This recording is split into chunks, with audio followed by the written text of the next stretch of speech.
When you start out in trying to achieve your biggest goals, like passing a big exam or getting in shape, or for me, growing this YouTube channel to 1 million subscribers, there's always going to be a period where it's insanely hard, where we're not seeing the results that we want despite putting in the time and effort. And I've been reading this book by Seth Godin, and he calls this period the dip. And he says, at the beginning, when you first start something, it's fun. You could be taking up golf or acupuncture or piloting a plane or doing chemistry. It doesn't matter. It's interesting, and you get plenty of good feedback from the people around you. Over the next few days and weeks, the rapid learning you experience keeps you going. Whatever your new thing is, it's easy to stay engaged in it. And then the dip happens. The dip is the long slog between starting and mastery. A long slog that's actually a shortcut because it gets you where you want to go faster than any other path. The dip is the difference between the easy beginner technique and the more useful expert approach in skiing or fashion design. The dip is the long stretch between beginner's luck and real accomplishment. The dip is the set of artificial screens set up to keep people like you out. And because being in the dip is so hard and painful and feels like nothing is going right for you, most people quit at this point. And because only a few people actually get through the dip and achieve that level of success, it creates scarcity. And that scarcity is what makes that thing that we're trying to achieve worth something and more valuable. And it's also why the successful people at the top of the fields, like the Michael Jordans or the Elon Musks of this world, or even the doctors and the lawyers and the successful YouTubers that I look up to, like Ali Abdaal and Alex Hormozi, they're all enjoying the benefits of their success, and they get paid the way that they do and get to enjoy the lifestyle that they have, is because they stuck it out when things got hard and they didn't quit. And when it comes to our biggest goals, we actually want it to be hard. Because when things get hard and painful, like most people, your competition will quit. That's just human nature. So you'll be able to get ahead of everyone else who gave up if you just stay in the dip long enough and push through it. And there will always be a dip whenever we set out to achieve something great. And like the book says, almost everything in life worth doing is controlled by the dip. And so you shouldn't be fighting it or complaining about that thing that you're trying to achieve being hard. Instead, you should learn how to embrace the dip and see it as the opportunity that it actually is. Because that hard is a sign that you're doing what everyone else is not willing to do. And because if it were easy, then everyone would do it. And if everyone did it, then like doctors and lawyers wouldn't have the privilege and the fulfillment that comes with being one. And they wouldn't get paid the way that they do today. Or if getting six-pack abs were easy, then everyone would have them. And there'd be no scarcity and they wouldn't be impressive or attractive anymore, right? Now, as we work our way toward achieving our goals, there's a second curve that we're gonna face. And the book calls it the cul-de-sac, which is a situation where you work and you work and you work and nothing much changes. It doesn't get a lot better and it doesn't get a lot worse. It just is. That's why they call those jobs dead-end jobs. There's not a lot to say about the cul-de-sac except to realize that it exists and to embrace the fact that when you find one, you need to get off it fast. That's because a dead end is keeping you from doing something else. The opportunity cost of investing your life in something that's not going to get better is just too high. But the problem is, most of us stick with something even if that something is a cul-de-sac. Just because it's much easier to just keep doing the same thing even if it's not helping us achieve our goals. Because changing our approach or strategy just feels too much of a hassle. And because it's more convenient and more comfortable and more familiar to just keep doing the same thing. But you have to realize that this cul-de-sac is a dead end, and it's keeping you from doing the things that will actually move the needle or get us where we want to go much faster. Because our time and energy are finite, and the time and energy that you spend doing things that are not increasing the likelihood that you achieve your goals is time and energy that you could be spending on things that do. So there's an opportunity cost to staying in the cul-de-sac, so you should learn to quit fast when you find yourself in one. And when you're quitting something, the book says that you shouldn't be quitting on your overall strategy or high-level goals.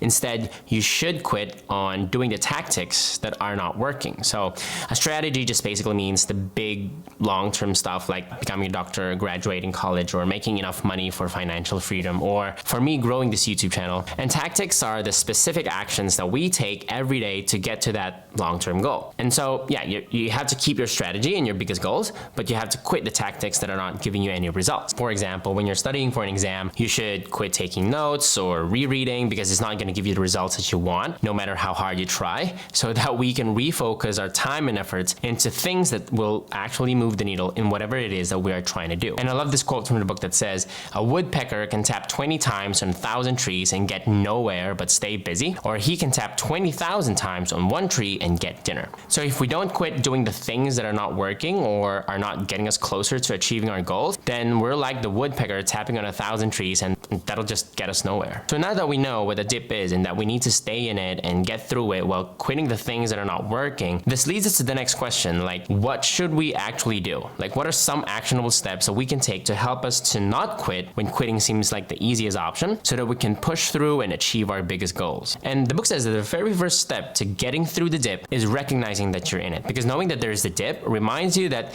this is just part of the whole process and that it's the shortest path to getting where you want to go, even if it's hard. And the second thing is to do what successful people do. Like they don't just ride out the dip or buckle up and survive it. They lean into it. They lean into the discomfort of the dip and they push harder. And for most people, like including me, whenever we face the dip and it gets hard, some of us get mediocre. So we give mediocre time and mediocre effort, just to play it safe, because we're afraid that if we give it our all and still fail, what will others think of us, or what will we think of ourselves? And so we do ordinary work and just put up with it, trying to average our way to success. And that's why a lot of people get stuck in a dip. They don't want to quit, but they also don't want to give it their all. They just try to average their way through. But this is the wrong mindset to have. Instead, we should use the dip as an opportunity to show ourselves what we're made of, and to test the limits of our ability and our potential. And the book says, the next time you catch yourself being average when you feel like quitting, realize that you only have two good choices: quit or be exceptional.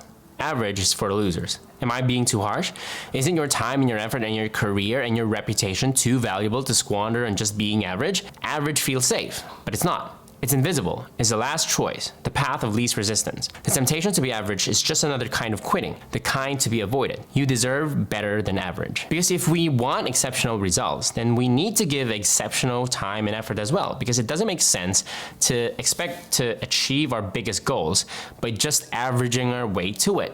And actually, the reason that I'm making this video is to, share what I learned from the book, but also because I think I'm currently facing a dip.